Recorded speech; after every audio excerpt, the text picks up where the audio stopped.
America ಮತ್ತು Israel ನಡುವಿನ ದಶಕಗಳ ಕಾಲದ ರಾಜತಾಂತ್ರಿಕ ಹಾಗೂ ಮಿಲಿಟರಿ ಒಕ್ಕೂಟ ಇವತ್ತು ಜಾಗತಿಕ ರಾಜಕಾರಣದ ಅತ್ಯಂತ ಆಘಾತಕಾರಿ ತಿರುವಿಗೆ ಬಂದು ತಲುಪಿದೆ. ಅಮೆರಿಕದ ಅಧ್ಯಕ್ಷ ಡೊನಾಲ್ಡ್ ಟ್ರಂಪ್ ಇರಾನ್ ದೇಶದೊಂದಿಗೆ ಐತಿಹಾಸಿಕ ಶಾಂತಿ ಒಪ್ಪಂದಕ್ಕೆ ಸಹಿಯನ್ನು ಹಾಕುವ ಮೂಲಕ ಜಗತ್ತಿನ ರಾಜತಾಂತ್ರಿಕ ಸಮೀಕರಣಗಳನ್ನೇ ಬದಲಾಯಿಸಿದ್ದಾರೆ. ಈ ಮಹತ್ವದ ವಿದ್ಯಮಾನ ಇಸ್ರೇಲ್ ಅನ್ನು ಸಂಪೂರ್ಣವಾಗಿ ಕತ್ತಲಲ್ಲಿಟ್ಟು ನಡೆದಿರೋದು ಇಸ್ರೇಲ್ ಆಡಳಿತವನ್ನು ತೀವ್ರವಾಗಿ ಕೆರಳಿಸಿದೆ. ಅಮೆರಿಕ ಇಸ್ರೇಲ್ ದೇಶದ ಆಜ್ಞಾನುವರ್ತಿಯಾಗಿ ವರ್ತಿಸ್ತಾ ಇದೆಯಾ ಅಥವಾ ಇಸ್ರೇಲ್ ಆಡಳಿತನೇ ಅಮೆರಿಕದ ಹಿತಾಸಕ್ತಿಗಳನ್ನು ನಿಯಂತ್ರಿಸ್ತಾ ಇದೆಯಾ ಅನ್ನುವಂಥ ಚರ್ಚೆಗಳು ದಶಕಗಳಿಂದ ಜಾಗತಿಕ ವಲಯದಲ್ಲಿ ನಡೀತಾನೆ ಇವೆ. ಆದರೆ ಇತ್ತೀಚಿನ ಈ ಬೆಳವಣಿಗೆಗಳಿಂದ ಇಸ್ರೇಲ್ ನಿಜಕ್ಕೂ ಅಮೆರಿಕದ ಒಂದು ವಸಾಹತುಶಾಹಿ ಅಧೀನ ಪ್ರದೇಶದ ಹಾಗೆ ವರ್ತಿಸ್ತಾ ಇದೆಯಾ, ಮತ್ತೆ ಅಮೆರಿಕ ಈಗ ಆ ಒಂದು ಸತ್ಯವನ್ನ ಜಗತ್ತಿನೆದುರು ಮುಚ್ಚು ಮರೆ ಇಲ್ಲದೇನೆ ಸಾರ್ತಾ ಇದೆಯಾ ಅನ್ನುವಂಥ ಗಂಭೀರ ಸಂಶಯಗಳು ಎದ್ದಿವೆ. ಈ ಹಿನ್ನೆಲೆಯಲ್ಲಿ ಕೆಲವು ಅತ್ಯಂತ ನಿರ್ಣಾಯಕ ಪ್ರಶ್ನೆಗಳು ಜಾಗತಿಕ ರಾಜಕೀಯ ವಲಯದಲ್ಲಿ ಉದ್ಭವಿಸುತ್ತವೆ.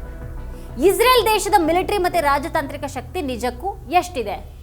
ಅಮೆರಿಕದ ಬಿಲಿಯನ್ ಗಟ್ಟಲೆ ಡಾಲರ್ ನೆರವು ಮತ್ತೆ ತಾಂತ್ರಿಕ ರಕ್ಷಣೆ ಇಲ್ಲದೆ ಇಸ್ರೇಲ್ ಮಧ್ಯಪ್ರಾಚ್ಯದಲ್ಲಿ ತನ್ನ ಅಸ್ತಿತ್ವವನ್ನು ಉಳಿಸ್ಕೊಳ್ಳೋದಿಕ್ಕೆ ಸಾಧ್ಯ ಇದೆಯಾ? ಇರಾನ್ ಜೊತೆಗೆ ಶಾಂತಿ ಒಪ್ಪಂದವನ್ನ ಮಾಡಿಕೊಂಡು ಇಸ್ರೇಲ್ ಅನ್ನ ಏಕಾಂಗಿಯಾಗಿಸ್ತಾ ಇರುವಂತಹ ಡೊನಾಲ್ಡ್ ಟ್ರಂಪ್ ಅವರ ಈ ನಡೆ ರಾಜತಾಂತ್ರಿಕವಾಗಿ ಮತ್ತೆ ಕಾರ್ಯತಂತ್ರದ ದೃಷ್ಟಿಯಿಂದ ಸಂಪೂರ್ಣ ತಪ್ಪು ನಿರ್ಧಾರನ? ಇವೆಲ್ಲವೂ ಈಗ ಇಡೀ ಜಗತ್ತನ್ನ ತೀವ್ರವಾಗಿ ಕಾಡ್ತಾ ಇರುವಂತಹ ಗಂಭೀರ ಪ್ರಶ್ನೆಗಳಾಗಿವೆ. ಅಮೆರಿಕ ಮತ್ತು ಇಸ್ರೇಲ್ ನಡುವಿನ ಸಂಬಂಧವನ್ನು ವಿಶ್ಲೇಷಿಸುವಾಗ ಇತ್ತೀಚೆಗೆ G7 ಶೃಂಗಸಭೆಯ ಸಂದರ್ಭದಲ್ಲಿ ಟ್ರಂಪ್ ನೀಡಿದಂಥ ಹೇಳಿಕೆ ಇಲ್ಲಿ ಪ್ರಮುಖ ಪಾತ್ರವನ್ನು ವಹಿಸುತ್ತೆ. ಅಮೆರಿಕ ನೆರವಿಲ್ಲದೆ ಇಸ್ರೇಲ್ ದೇಶಕ್ಕೆ ಯಾವುದೇ ಅಸ್ತಿತ್ವನೇ ಇಲ್ಲ ಅನ್ನುವಂಥ ಒಂದು ಸತ್ಯವನ್ನು ಟ್ರಂಪ್ ಬಹಿರಂಗವಾಗಿ ಸಾರಿದ್ದಾರೆ. ಈ ಹೇಳಿಕೆ ಇಸ್ರೇಲ್ ಅಮೆರಿಕದ ಮುಷ್ಟಿಯೊಳಗಿರುವಂತಹ ಒಂದು ಅಧೀನ ರಾಜಕೀಯ ಘಟಕ ಅನ್ನುವಂಥ ಒಂದು ಕಲ್ಪನೆಗೆ ಪುಷ್ಟಿಯನ್ನು ನೀಡುತ್ತೆ. ಕಳೆದ ಹಲವು ದಶಕಗಳಿಂದ ಅಮೆರಿಕದ ಆಂತರಿಕ ರಾಜಕೀಯ, ಗುಪ್ತಚರ ಇಲಾಖೆ ಮತ್ತೆ ರಕ್ಷಣಾ ವಲಯದಲ್ಲಿ ಇಸ್ರೇಲ್ ಪರ ಲಾಬಿಗಳು ಅತ್ಯಂತ ಪ್ರಬಲವಾದ ಹಿಡಿತವನ್ನು ಸಾಧಿಸಿದ್ವು. ಯಾರ ಅಮೆರಿಕದ ಅಧ್ಯಕ್ಷರಾದ್ರೂ ಇಸ್ರೇಲ್ ಹಿತಾಸಕ್ತಿಗಳ ವಿರುದ್ಧ ಒಂದು ಸಣ್ಣ ಹೆಜ್ಜೆ ನೀಡೋದಕ್ಕೂ ಕೂಡ ಹೆದರುವಂತಹ ವಾತಾವರಣ ಇತ್ತು. ಆದರೆ ಕಳೆದ ಫೆಬ್ರವರಿ ತಿಂಗಳಿನಲ್ಲಿ ಇಸ್ರೇಲ್ ನೀಡಿದಂಥ ತಪ್ಪು ಮಾಹಿತಿಯ ಆಧಾರದ ಮೇಲೆ ಇರಾನ್ ವಿರುದ್ಧ ಯುದ್ಧಕ್ಕೆ ಧುಮುಕಿದ ಅಮೆರಿಕ ಭಾರೀ ಆರ್ಥಿಕ ಮತ್ತೆ ಮಿಲಿಟರಿ ನಷ್ಟವನ್ನು ಅನುಭವಿಸಿತು. ಇರಾನ್ ತೋರಿದಂಥ ಪ್ರಬಲ ಪ್ರತಿರೋಧ ಮತ್ತೆ ಜಾಗತಿಕ ತೈಲ ಮಾರ್ಗವಾದಂಥ ಹಾರ್ಮುಜ್ ಜಲಸಂಧಿಯ ದಿಗ್ಬಂಧನ ಅಮೆರಿಕದ ಆರ್ಥಿಕತೆಯ ಬೆನ್ನೆಲುಬನ್ನೇ ಮುರಿಯಿತು. ಈ ಆಘಾತದಿಂದ ಎಚ್ಚೆತ್ತಂತಹ ಟ್ರಂಪ್ ಆಡಳಿತವು ಇಸ್ರೇಲ್ ತನಗೆ ಕೇವಲ ಒಂದು ಆರ್ಥಿಕ ಮತ್ತೆ ಮಿಲಿಟರಿ ಹೊರೆಯಾಗಿದೆ ಅನ್ನೋದನ್ನ ಮನಗಂಡಿತು. ಇರಾನ್ ಜೊತೆಗಿನ ಪ್ರಸ್ತುತ ಒಪ್ಪಂದದಲ್ಲಿ ಲೆಬನಾನ್ ದೇಶದ ಸಾರ್ವಭೌಮತ್ವವನ್ನು ಎತ್ತಿ ಹಿಡಿದಿರೋದು ಮತ್ತೆ ಇಸ್ರೇಲ್ನ ನಿರಂತರ ದಾಳಿಗಳನ್ನು ಖಂಡಿಸಿರೋದು ಅಮೆರಿಕ ಇಸ್ರೇಲ್ನ ಸಂಪೂರ್ಣ ನಿಯಂತ್ರಣವನ್ನು ತನ್ನ ಕೈಗೆ ತೆಗೆದುಕೊಳ್ಳೋದಕ್ಕೆ ಮುಂದಾಗಿರೋದ್ರ ಸ್ಪಷ್ಟ ಸಂಕೇತ ಆಗಿದೆ. ಆದರೆ ಈ ಇಡೀ ಪ್ರಕ್ರಿಯೆಯಲ್ಲಿ ಇಸ್ರೇಲ್ ದೇಶದ ನೈಜ ಶಕ್ತಿಯ ಕುರಿತಾದ ಮೌಲ್ಯಮಾಪನ ಅತ್ಯಂತ ಭಿನ್ನವಾದ ಆಯಾಮವನ್ನು ಹೊಂದಿದೆ. ಇಸ್ರೇಲ್ ಕೇವಲ ಅಮೆರಿಕದ ನೆರವಿನ ಮೇಲೆ ಬದುಕ್ತಾ ಇರುವಂತಹ ದುರ್ಬಲ ದೇಶ ಏನಲ್ಲ. ಅದು ರಕ್ಷಣಾ ತಂತ್ರಜ್ಞಾನ, ಅತ್ಯಾಧುನಿಕ ಗುಪ್ತಚರ ವ್ಯವಸ್ಥೆ ಮತ್ತೆ ಸೈಬರ್ ಯುದ್ಧ ತಂತ್ರದಲ್ಲಿ ಇಸ್ರೇಲ್ ಜಗತ್ತಿನಲ್ಲೇನೆ ಅತ್ಯಂತ ಮುಂಚೂಣಿಯಲ್ಲಿರುವಂತಹ ಶಕ್ತಿಯಾಗಿದೆ. ಜಾಗತಿಕ ಬ್ಯಾಂಕಿಂಗ್, ಮಾಧ್ಯಮ ಮತ್ತೆ ಅಮೆರಿಕದ ಶಸ್ತ್ರಾಸ್ತ್ರ ಉದ್ಯಮದಲ್ಲಿ ಇಸ್ರೇಲ್ ಪರವಾಗಿರುವಂತಹ ಶಕ್ತಿಗಳ ಪ್ರಭಾವ ಅತ್ಯಂತ ಗಾಢವಾಗಿದೆ.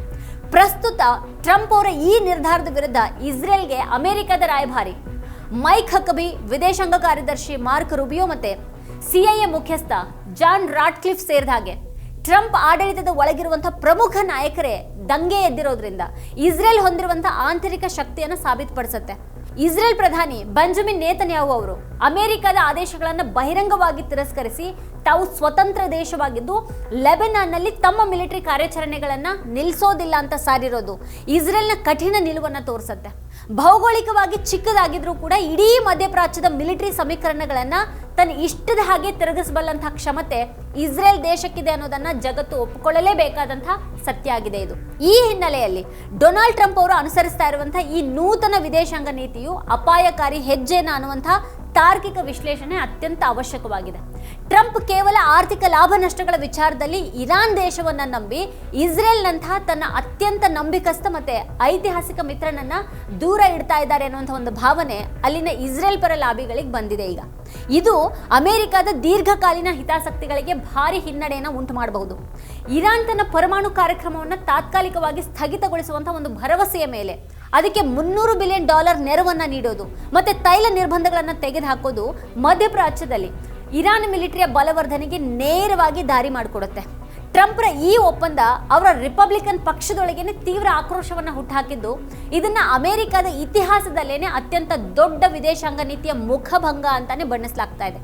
ಇನ್ನು ಇಸ್ರೇಲ್ನ ಸಂಪೂರ್ಣ ರಕ್ಷಣಾ ವ್ಯವಸ್ಥೆಯನ್ನ ಕಡೆಗಣಿಸಿ ಕೇವಲ ರಷ್ಯಾ ಮತ್ತು ಚೀನಾದ ಪ್ರಭಾವವನ್ನು ತಗ್ಗಿಸುವಂಥ ಧಾವಂತದಲ್ಲಿ ಟ್ರಂಪ್ ಜಾಗತಿಕ ರಕ್ಷಣಾ ವಲಯದಲ್ಲಿ ದೊಡ್ಡ ಅಸ್ಥಿರತೆಗೆ ಕಾರಣ ಆಗ್ತಾ ಇದ್ದಾರೆ. ಇಸ್ರೇಲ್ ಅನ್ನ ಇಷ್ಟು ಕೆಣಕಿ ಅಮೆರಿಕದೊಳಗೆ ಶಾಂತಿ ಹಾಗೂ ರಾಜಕೀಯ ಸ್ಥಿರತೆಯನ್ನು ಕಾಪಾಡಿಕೊಳ್ಳೋದು ಟ್ರಂಪ್ಗೆ ಅಸಾಧ್ಯದ ಮಾತಾಗಬಹುದು. ಈ ಇಡೀ ವಿದ್ಯಮಾನ ಜಾಗತಿಕ ರಾಜಕೀಯ ಇತಿಹಾಸದ ಅತ್ಯಂತ ಸಂಕೀರ್ಣ ಮತ್ತೆ ಅಪಾಯಕಾರಿ ಆಟದ ಹಾಗೆ ಗೋಚರಿಸುತ್ತೆ. ಅಮೆರಿಕ ಇಸ್ರೇಲ್ ಅನ್ನ ತನ್ನ ಅಧೀನ ದೇಶದ ಹಾಗೆ ನಡೆಸ್ಕೊಳ್ಳೋದಕ್ಕೆ ಮುಂದಾಗ್ತಾ ಇರೋದು ಮತ್ತೆ ಇಸ್ರೇಲ್ ತನ್ನ ಸ್ವತಂತ್ರ ಅಸ್ತಿತ್ವಕ್ಕಾಗಿ ಅಮೆರಿಕದ ಆಡಳಿತ ವ್ಯವಸ್ಥೆಯ ಒಳಗೇನೆ ಭಾರಿ ಬಿರುಕನ್ನ ಮೂಡಿಸ್ತಾ ಇರೋದು ಮುಂಬರುವ ದಿನಗಳಲ್ಲಿ ಭೀಕರ ರಾಜಕೀಯ ಪಿತೂರಿಗಳಿಗೆ ಸಾಕ್ಷಿಯಾಗಲಿದೆ. ಟ್ರಂಪ್ ಇರಾನ್ ಜೊತೆಗೆ ಮಾಡಿಕೊಂಡಿರುವಂತಹ ಈ ಆತುರದ ಒಪ್ಪಂದ ಜಾಗತಿಕ ತೈಲ ಮಾರುಕಟ್ಟೆಯನ್ನು ತಾತ್ಕಾಲಿಕವಾಗಿ ಶಾಂತಗೊಳಿಸಬಹುದು. ಆದರೆ ಅಮೆರಿಕದ ಸರ್ಕಾರ ಹಾಗೂ ಅಲ್ಲಿನ ಒಟ್ಟು ವ್ಯವಸ್ಥೆ ನಡೆದುಕೊಂಡು ಬಂದಿರುವಂತಹ ರೀತಿಗೂ ಟ್ರಂಪ್ ಈಗ ತೆಗೆದುಕೊಂಡಿರುವಂತಹ ನಿರ್ಧಾರಕ್ಕೂ ಅಜಗಜಾಂತರ ಇದೆ. ಹಾಗಾಗಿ ಅಮೆರಿಕದ ಇಡೀ ವ್ಯವಸ್ಥೆಯನ್ನು ಪರೋಕ್ಷವಾಗಿ ನಿಯಂತ್ರಿಸುವಂತ ಪ್ರಭಾವಿ ಲಾಬಿ ಎದುರು ಟ್ರಂಪ್ ವಿಶ್ವಾಸಾರ್ಹತೆ ಸಂಪೂರ್ಣವಾಗಿ ಕುಸಿದಿದೆ. ಇಸ್ರೇಲ್ನ ರಾಜಕೀಯ ಪ್ರಭಾವ, ಅದರ ದೊಡ್ಡ ಲಾಬಿ ಮತ್ತೆ ಅದರ ರಕ್ಷಣಾ ತಂತ್ರಗಳನ್ನ ಕಡೆಗಣಿಸಿ ಟ್ರಂಪ್ ಮಾಡ್ತಾ ಇರುವಂತಹ ಈ ದುಸ್ಸಾಹಸ ಅಮೆರಿಕದ ಜಾಗತಿಕ ಸಾರ್ವಭೌಮತ್ವಕ್ಕೆ ಮುಳುವಾಗುವಂಥ ಸಾಧ್ಯತೆಗಳೇನೆ ಹೆಚ್ಚಾಗಿವೆ. ಜಗತ್ತಿನ ಅತ್ಯಂತ ಶಕ್ತಿಶಾಲಿ ದೇಶಗಳ ನಡುವಿನ ಈ ಆಂತರಿಕ ಸಂಘರ್ಷ ಮಧ್ಯಪ್ರಾಚ್ಯದಲ್ಲಿ ಹೊಸದೊಂದು ಸುದೀರ್ಘ ಯುದ್ಧಕ್ಕೆ ಮುನ್ನುಡಿಯನ್ನು ಬರೆಯಲಿದೆಯಾ ಅಥವಾ ಅಮೆರಿಕ ಇಸ್ರೇಲ್ ಲಾಬಿಯಿಂದ ಸಂಪೂರ್ಣವಾಗಿ ಮುಕ್ತಗೊಂಡು ಹೊಸ ಜಾಗತಿಕ ವ್ಯವಸ್ಥೆಯನ್ನು ಸೃಷ್ಟಿ ಮಾಡಲಿದೆಯಾ ಅನ್ನೋದನ್ನ ಕಾಲನೇ ನಿರ್ಧಾರ ಮಾಡಲಿದೆ. ವೀಕ್ಷಕರೇ, ಈ ಕುರಿತು ನಿಮ್ಗೇನು ಅನ್ಸುತ್ತೆ, ಏನು ಅಭಿಪ್ರಾಯಗಳಿದೆ ಅದನ್ನು ವಿಡಿಯೋ ಕೆಳಗಡೆ ಕಮೆಂಟ್ ಮಾಡಿ ನಮಗೆ ತಿಳಿಸಿ. ಇದೇ ಹೊತ್ತಿನ ಸ್ಪೆಷಲ್ ನೋಡ್ತಾ ಇರಿ ವಾರ್ತಾ ಭಾರತಿ. ನೀವಿನ್ನೂ ಕೂಡ ವಾರ್ತಾ ಭಾರತಿ ಚಾನಲನ್ನು ಸಬ್ಸ್ಕ್ರೈಬ್ ಮಾಡಿಲ್ಲ ಅನ್ನೋದಾದರೆ ಈ ಕೂಡಲೇ ಸಬ್ಸ್ಕ್ರೈಬ್ ಮಾಡಿ, ಹಾಗೆ ಪಕ್ಕದಲ್ಲೇ ಇರುವಂಥ ಬೆಲ್ ಐಕಾನ್ನ ಪ್ರೆಸ್ ಮಾಡಿ ನಮ್ಮನ್ನು ಪ್ರೋತ್ಸಾಹಿಸಿ. ನಮ್ಮ ಕಾರ್ಯಕ್ರಮಗಳನ್ನು ನೀವು ನೋಡ್ತಾ ಇದ್ರೆ ನಮ್ಮ ಚಾನೆಲ್ ಅನ್ನ ಸಬ್ಸ್ಕ್ರೈಬ್ ಮಾಡಿ, ಪಕ್ಕದ ಬೆಲ್ ಐಕಾನ್ ಒತ್ತಿ ನಮ್ಮನ್ನ ಬೆಂಬಲಿಸಿ. ಹಾಗೆ ನಮ್ಮ ಕಾರ್ಯಕ್ರಮಗಳನ್ನ ಲೈಕ್ ಮಾಡಿ, ಕಮೆಂಟ್ ಮಾಡಿ, ಅದನ್ನ ಬೇರೆಯವರಿಗೂ ವಾಟ್ಸ್ಆಪ್ ಮೂಲಕ ಶೇರ್ ಮಾಡಿ. ನೀವು ಹೀಗೆ ಮಾಡಿದಾಗ ನಮ್ಮ ಚಾನೆಲ್ ಇನ್ನಷ್ಟು ಮತ್ತಷ್ಟು ಜನರಿಗೆ ತಲುಪಲು ನೀವು ನಮ್ಮೊಂದಿಗೆ ಸಹಕರಿಸಿದ ಹಾಗಾಗುತ್ತೆ. ಇದು ನೀವು ಯಾವುದೇ ಖರ್ಚಿಲ್ಲದೆ ಕೆಲವೇ ಸೆಕೆಂಡುಗಳಲ್ಲಿ ನೀಡಬಹುದಾದ ಸಹಕಾರ. ಧನ್ಯವಾದಗಳು.